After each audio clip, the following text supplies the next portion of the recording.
तुमचा विश्वास आमची बातमी। नाशिकच्या सिडको परिसरात वाढत्या टवाळखोरी, रस्त्यांवरील उपद्रव, रस्त्यांवर मद्य प्राशन करणे तसेच नागरिकांना होणारा त्रास लक्षात घेता अंबड पोलीस ठाण्याच्या वतीने विशेष गस्त मोहीम राबवण्यात आली आहे। त्रिमूर्ती चौक, उत्तमनगर, उपेंद्रनगर तसेच पाथर्डी फाटा या भागात पोलिसांनी अचानक धडक कारवाई करत टवाळखोरांवर वचक बसवलाय।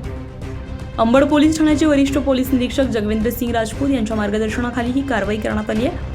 परिसरातील चौक, गल्लीबोळ तसेच सार्वजनिक ठिकाणी संशयास्पद हालचाली करणाऱ्या युवकांची तपासणी करण्यात आली आहे। या मोहिमेदरम्यान पोलिसांनी तब्बल 20 टवाळखोरांना ताब्यात घेत त्यांच्यावर प्रतिबंधात्मक कारवाई केली आहे। सायंकाळच्या वेळेत चौकामध्ये उभे राहून नागरिकांना त्रास देणं, वाहतुकीसाठी अडथळा निर्माण करणे तसेच महिलांची छेड काढण्याच्या तक्रारी वाढत असल्यानं पोलिसांनी ही विशेष मोहीम हाती घेतली होती।